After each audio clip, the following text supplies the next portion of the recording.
Selamat pagi, saudara-saudara yang saya kasihi dalam Tuhan Yesus Kristus. Selamat menikmati aktivitas pada pagi hari ini bagi yang sudah beraktivitas, yang sedang siap-siap.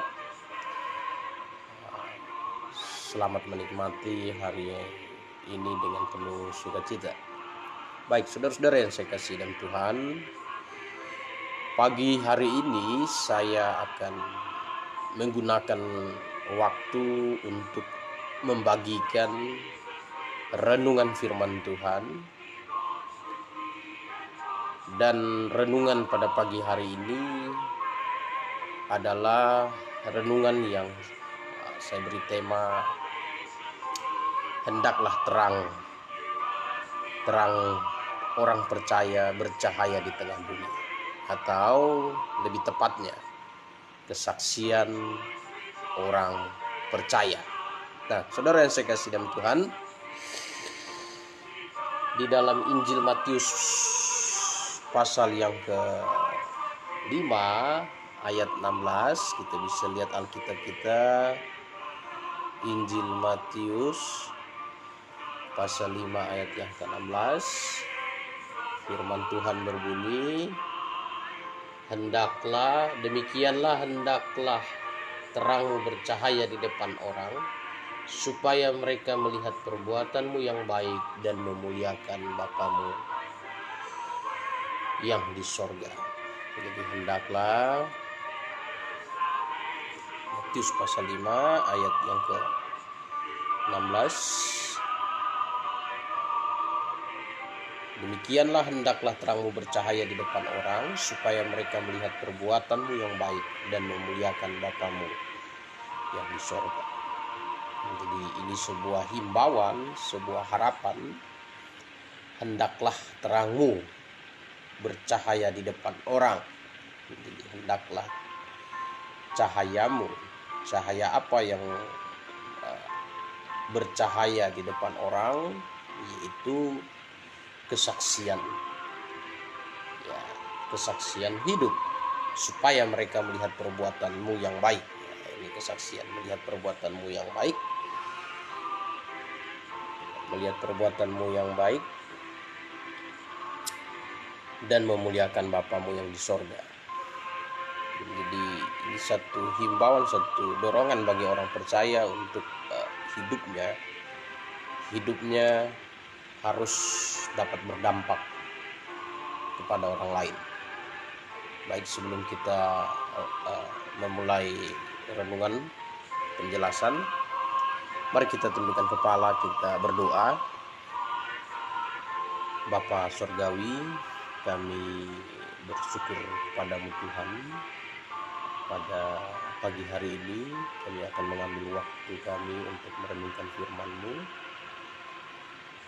Roh Kudus menolong kami, menerangi hati kami, memberikan kepada kami pengertian dan menuntun jalan hidup kami, sehingga kami di dalam menjalankan hidup kami diberikan kemampuan untuk melakukan firman dalam hidup kami. Pimpin kami Tuhan, dalam nama Tuhan Yesus kami berdoa, amin. Saudara yang saya kasihi dalam Tuhan, hendaklah terangmu bercahaya di depan orang. Jadi hendaklah terangmu bercahaya di depan orang. Terang ini berbicara tentang kesaksian hidup. Jadi kesaksian hidup meliputi kesaksian iman kita, yaitu keyakinan iman kita, dan teraplikasi melalui tindakan hidup kita. Jadi kesaksian hidup teraplikasi melalui tindakan hidup kita. Nah, saudara yang saya kasih dalam Tuhan, yang dikatakan orang beriman adalah orang yang hidup seturut dengan imannya. Orang yang memiliki keyakinan di dalam dirinya dan menjalankan keyakinan itu di dalam tindakan hidupnya. Sebaliknya, orang yang tidak beriman adalah orang yang tindakannya penuh dengan ketidakpastian, satu, yang kedua kebimbangan, dan tidak punya tujuan karena di dalam dirinya tidak ada keyakinan. Tidak ada keyakinan bagaimana dia menempuh jalan hidupnya. Nah, saudara yang saya kasih dalam Tuhan, berhubung bulan ini adalah bulan Desember. Bulan Desember adalah bulan yang penuh cerita bagi orang-orang Kristen, dan juga bulan Desember adalah bulan yang banyak dinanti-nantikan oleh orang Kristen pada umumnya. Nah, pada kesempatan ini saya akan berbicara tentang sebuah kesaksian yang dilupakan dan bahkan kesaksian ini dikubur di dalam sejarah kekristenan. Dan kesaksian ini akhirnya dilupakan orang Kristen, yaitu perihal menyangkut kelahiran Yesus Kristus. Nah, saudara yang saya kasih dalam Tuhan, mengenai perihal kelahiran Yesus Kristus, ada hal yang menarik di sini, ialah yang pertama, kesaksian yang lupa diperdengarkan orang Kristen ialah Yesus tidak lahir tanggal 25 Desember. Nah, ini yang kesaksian yang lupa diperdengarkan orang Kristen. Yesus tidak lahir tanggal 25 Desember.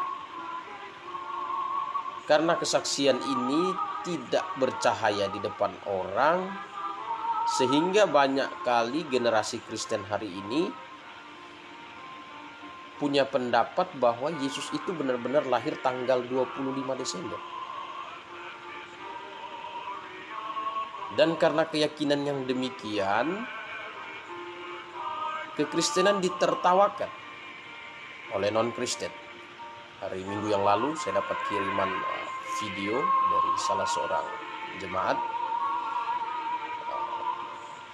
yang dalam video itu ada seorang penceramah yang menyerang kekristenan dan berkata bahwa kesempatan untuk menyampaikan atau berdakwah kepada orang Kristen itu pada bulan Desember, karena orang Kristen mempercayai suatu hal yang tidak masuk akal.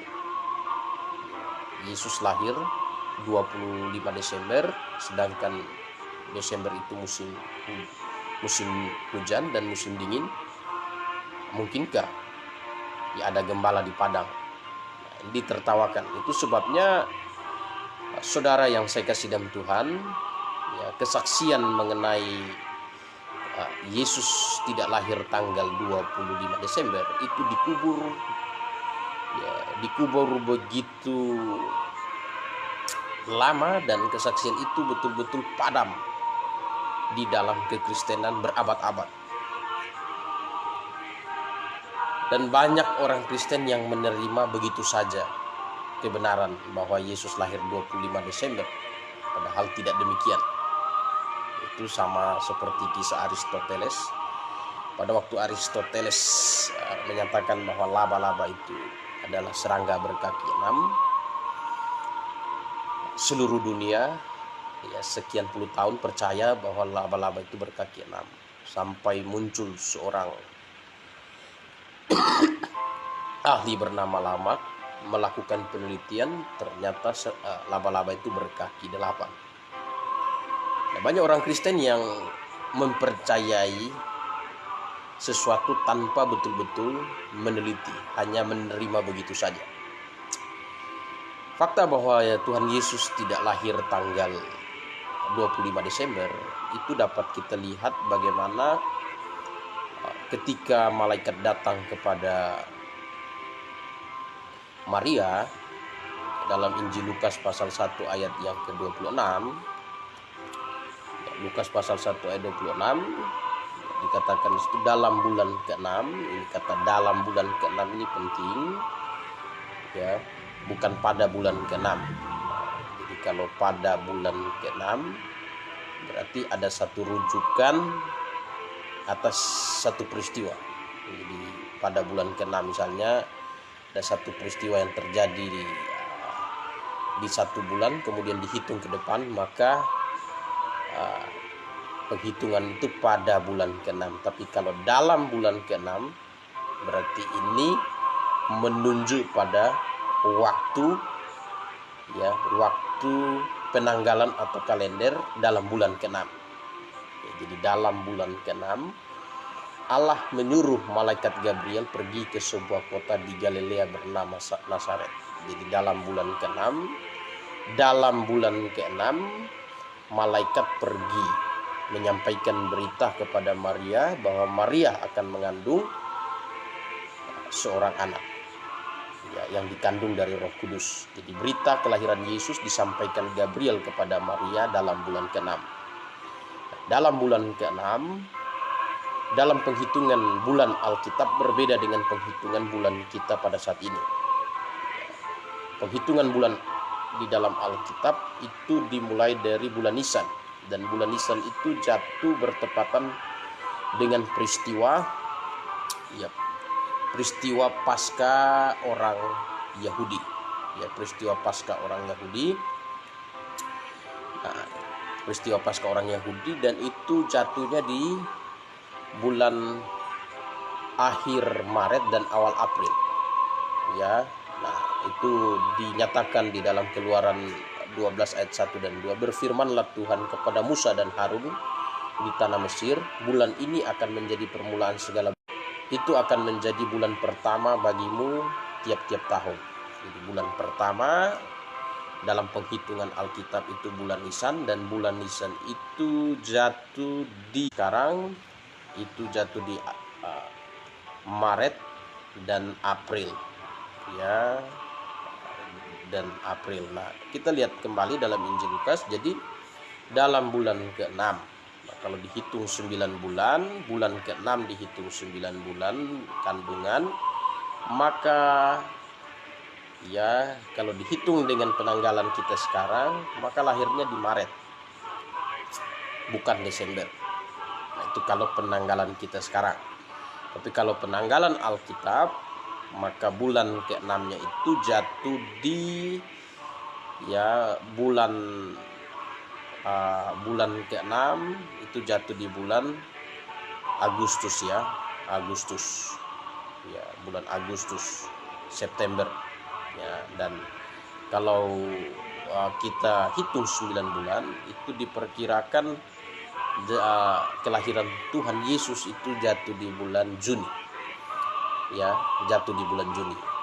Nah, jadi kalau kita lihat fakta Alkitab, bahwa Alkitab sendiri kalau mau dicari penanggalannya, maka Tuhan Yesus tidak lahir di bulan Desember, apalagi di tanggal 25 Desember. Ini kesaksian yang dikubur dan tak bercahaya depan banyak orang sekian ratus tahun, sekian ribu tahun dalam kekristenan. Jadi, hal kedua yang kita lihat ialah Natal itu sendiri punya pengertian lahir. Dari bahasa Latin dies natalis, atau hari lahir. Jadi ketika orang merayakan Natal berarti merayakan hari kelahiran, dan identik dengan kekristenan hari kelahiran Yesus Kristus. Nah, kita perhatikan bahwa selama Yesus Kristus di dunia, dia tidak pernah merayakan hari kelahirannya. Satu.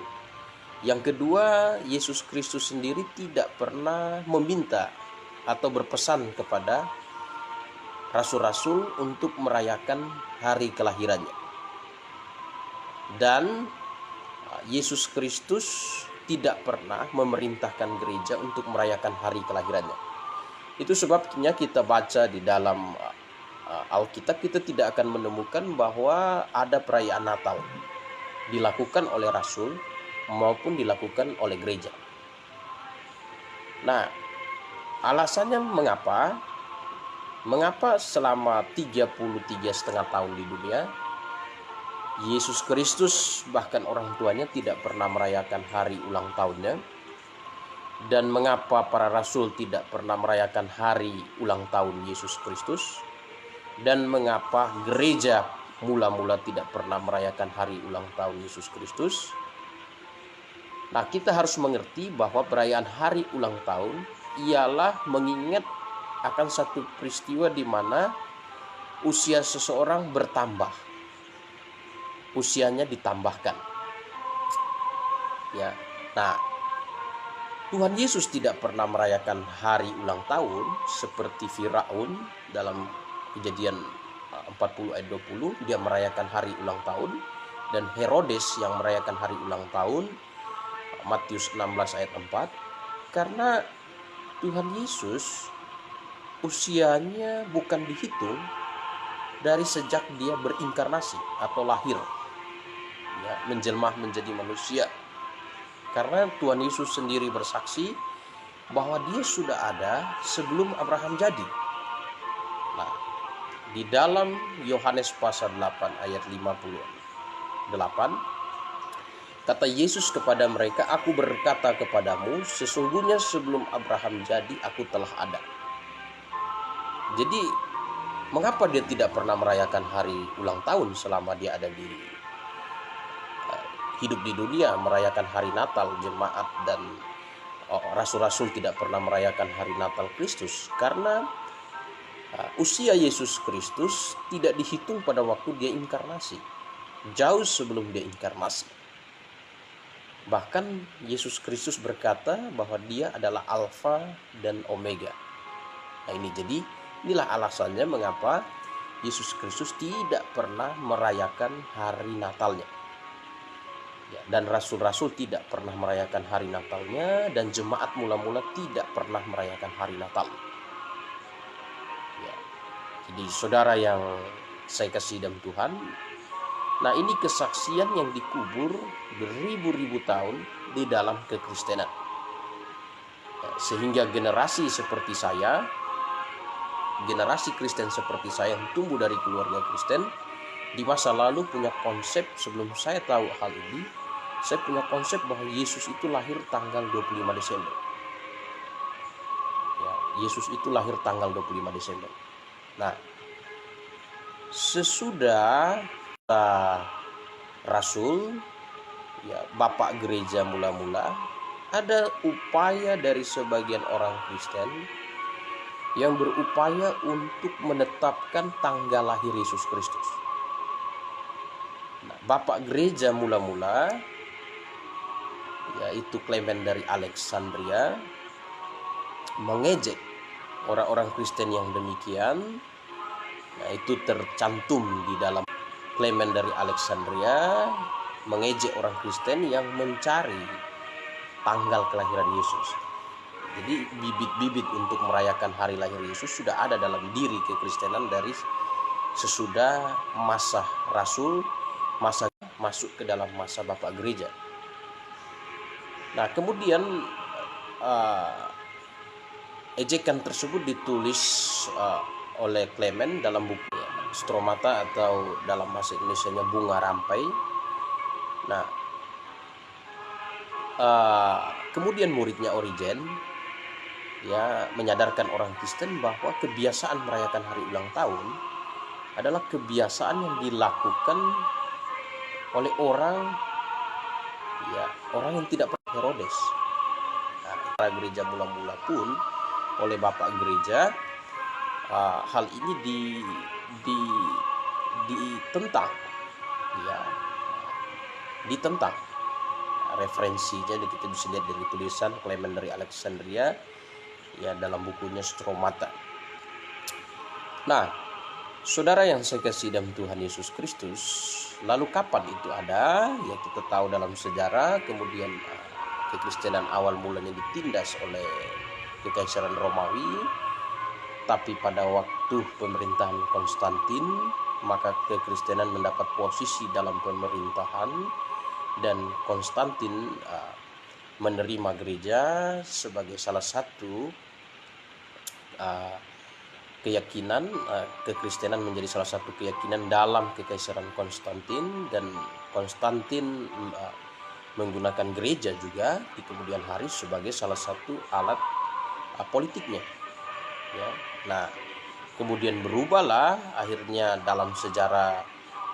Kita tahu bahwa di Eropa tanggal 25 Desember itu mengingat kesetiaan Dewa Matahari terhadap Eropa, di mana matahari kembali bersinar di Eropa, ya, dan puncak di Eropa perayaan hari bisa dikatakan hari penyembahan terhadap dewa kesuburan ditandai dengan festival dari tanggal 17 sampai puncaknya 25 Desember untuk menghormati Dewa Matahari, ya, dan itu ditetapkan sebagai hari lahir Yesus Kristus oleh Konstantin. Jadi membawa masuk, Konstantin lah yang membawa masuk tanggal 25 Desember sebagai hari perayaan Natal, dan itu diterapkan secara universal oleh gereja. Karena waktu itu kekuasaan Konstantin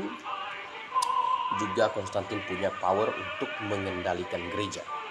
Ya, mengendalikan gereja itu terbukti 325 ada konsili Nisia yang dipelopori oleh Konstantin.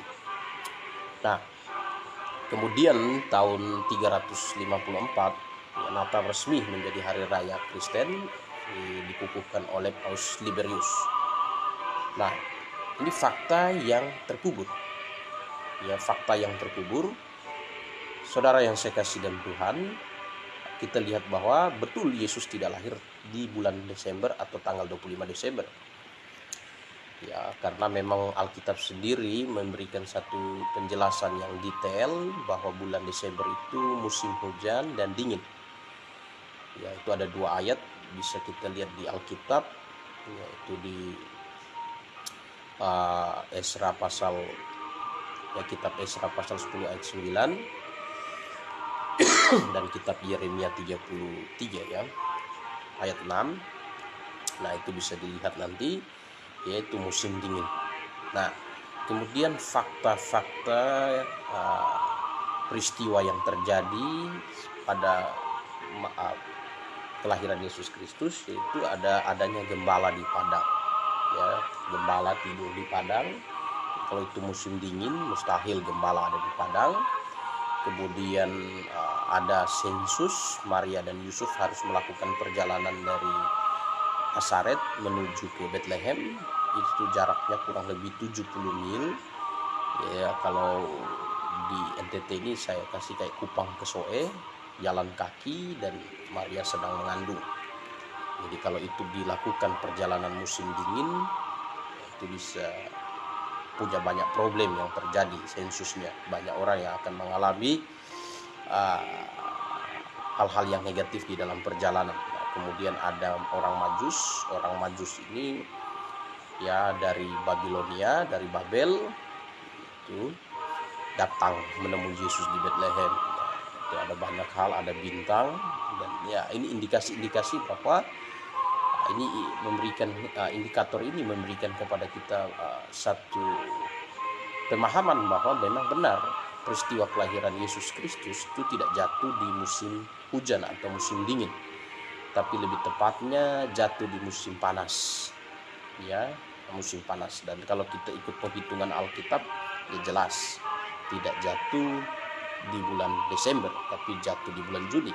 Dan iklim bulan Juni ya iklim musim panas, sedangkan bulan Desember adalah musim hujan.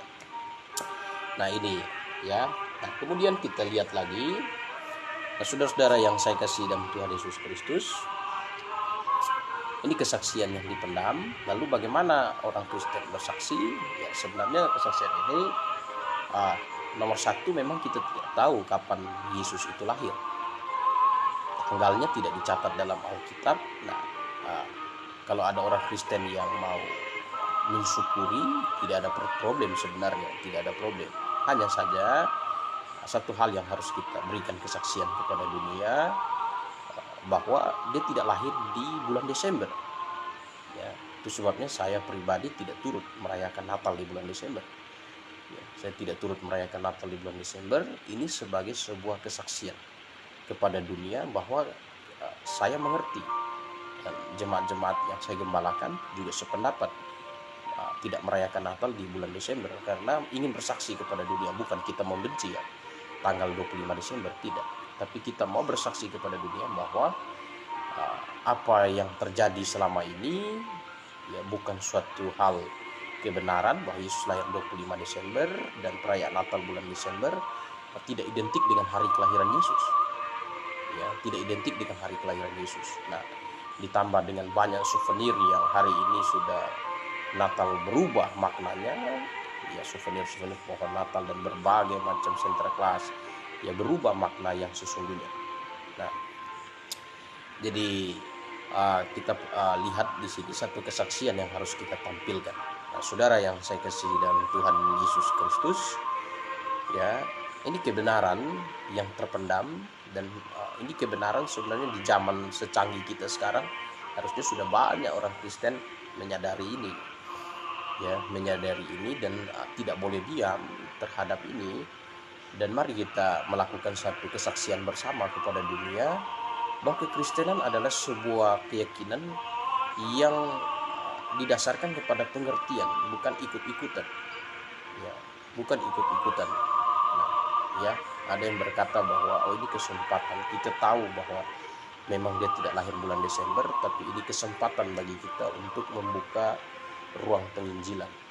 Nah, ternyata bukan hanya orang Kristen yang berkata begitu, non-Kristen juga berkata begitu. Ini kesempatan bagi kita untuk membuka ruang dakwah, ya bersaksi kepada orang Kristen bahwa keyakinan mereka Yesus lahir 25 Desember satu kekeliruan. Jadi itu subjektif, ya berdiri pada satu posisi yang subjektif. Lebih baik orang Kristen punya pendirian yang objektif dan berpikir secara konstruktif, bersaksi, jangan malu, jangan takut kepada dunia. Ya, kalau saudara bersaksi walau sendiri, namanya kebenaran, saudara harus tetap berani berdiri, ya berpegang teguh pada apa yang saudara yakini sebagai satu kebenaran. Ya, jangan jadi orang Kristen yang bisa dikatakan munafik. Di satu sisi ketika bicara pribadi, oh iya saya tahu itu gini-gini, tapi ketika bicara publik, wah suaranya berbeda. Tidak boleh. Itu orang yang tidak punya keyakinan. Orang yang punya keyakinan ya teraplikasi melalui tindakan perbuatannya. Nah,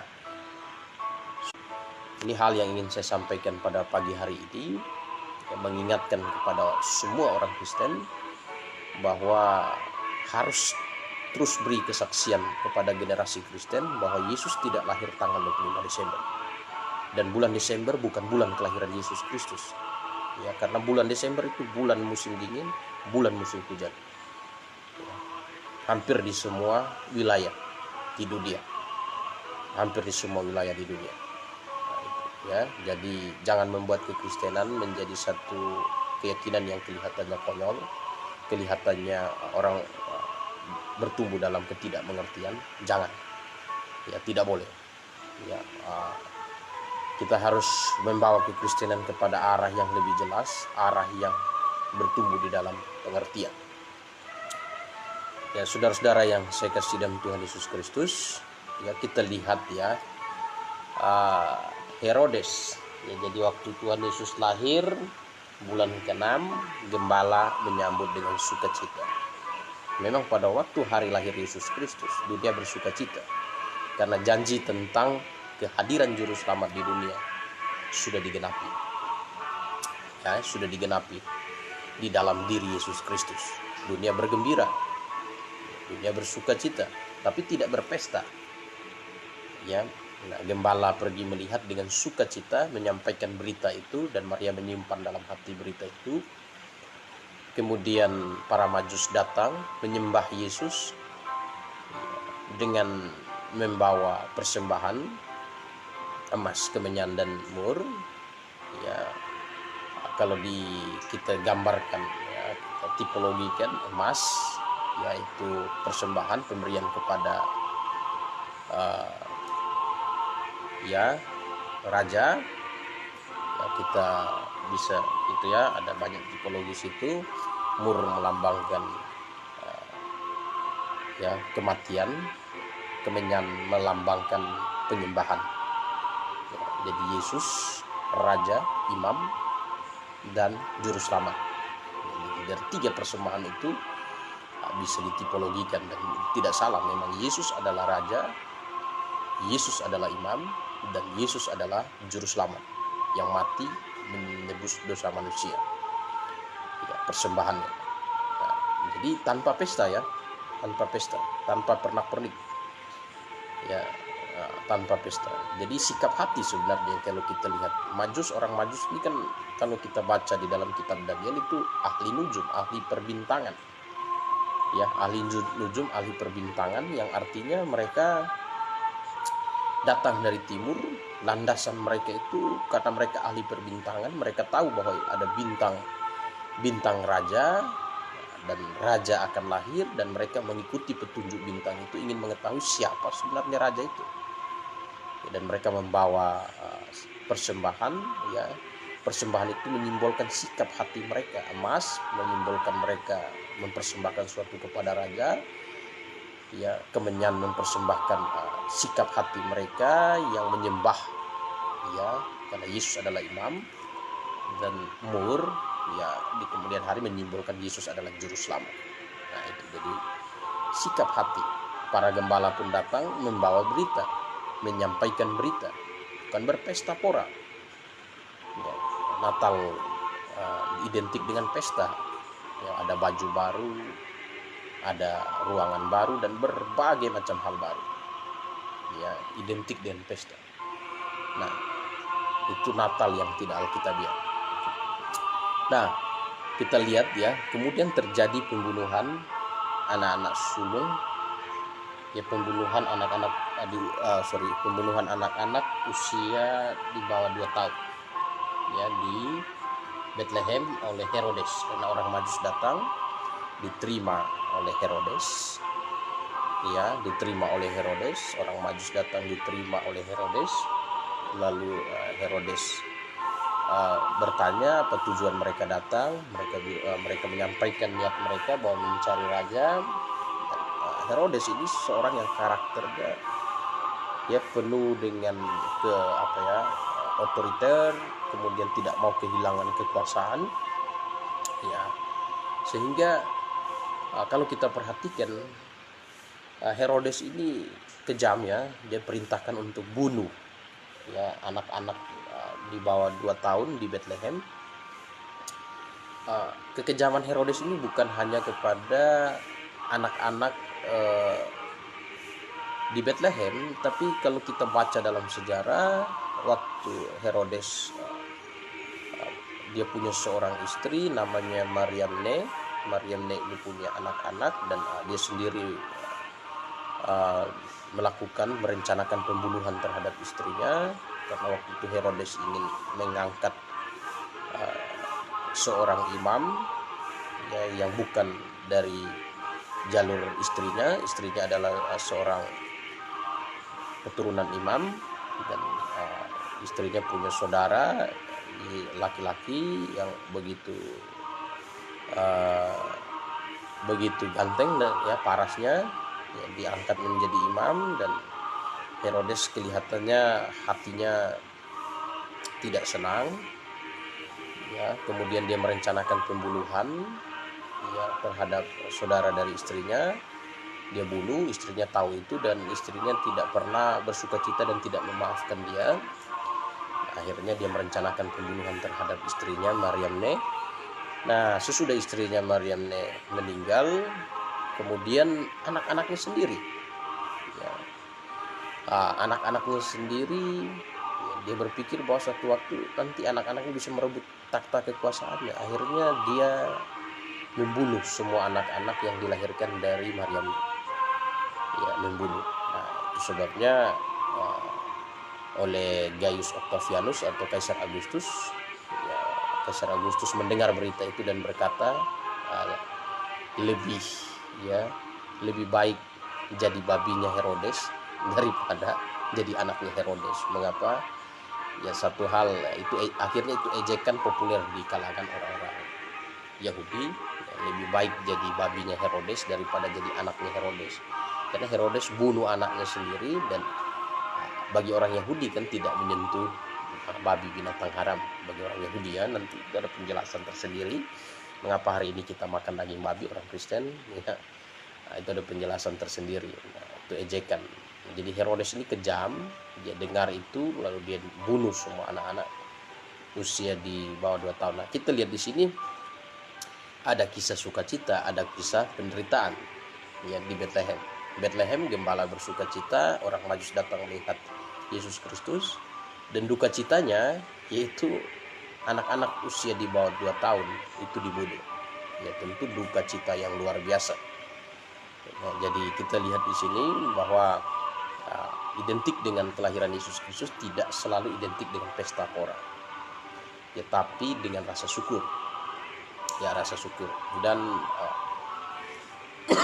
memang karena tidak ada waktu yang dituliskan dalam Alkitab tanggal, bulan, dan tahun.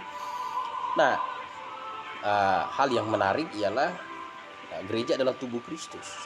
Indahnya bila kita mengucap syukur untuk kelahiran Yesus disertai dengan hari ulang tahun gereja. Karena tubuh Kristus, kita mengingat lahirnya tubuh Kristus di satu lokasi. Nah, itu baru pas. Nah, kami di Agustus sekaligus kami adakan HUT gereja dan juga sekaligus Natal Kristus, mengucap syukur Natal Kristus. Ada yang bertanya, kok Natalnya di bulan Agustus? Ya sederhana aja, di mana ayatnya, ayat Alkitab yang mengharuskan kita Natal di 25 Desember? Tidak ada kan? Dan kita lihat fakta sejarah, ya fakta sejarah juga mencatat bahwa bertentangan ya. Agustus ya masih pas lah, musim panas ya, jadi tidak terlalu jadi saudara-saudara yang saya kasih dalam Tuhan. Nah, itu Herodes ya, menarik untuk lihat Herodes ya. Herodes ya, Herodes itu sangat menarik kita lihat kehidupannya. Nah, Yesus Kristus ya, kemudian kita perhatikan ya, Alkitab katakan gembala bersukacita, kemudian pembunuhan anak-anak sulung, anak-anak di bawah usia 2 tahun di Bethlehem. Nah, itu pada waktu Kristus lahir. Nah, saudara yang saya kasih dalam Tuhan, sesuai dengan tema pada pagi hari ini, hendaklah terangmu bercahaya di depan orang. Jadi Desember ini mari kita berikan cahaya terang kita kepada dunia. Sekian lama mungkin sebelum saudara dengarkan apa yang saya sampaikan, saudara mungkin punya pengertian Yesus lahir 25 Desember atau Yesus lahir bulan Desember. Yuk rubah pengertian itu ya, rubah pengertian itu. Dengan apa? Dengan tindakan. Tindakannya apa? Tidak ikut serta merayakan Natal di bulan Desember ya. Ada yang bertanya, loh kalau rayakan Natal di bulan Desember apakah itu sesat? Ya, sesat dan tidak sesat ini kan bicara tentang benar dan salah. Nah, Natal ini lebih pada porsi baik atau tidak baik.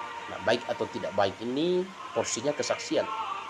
Jadi kalau kita merayakan Natal di bulan Desember, justru kesaksiannya negatif bagi dunia. Ya, negatif. Karena dunia mencemooh.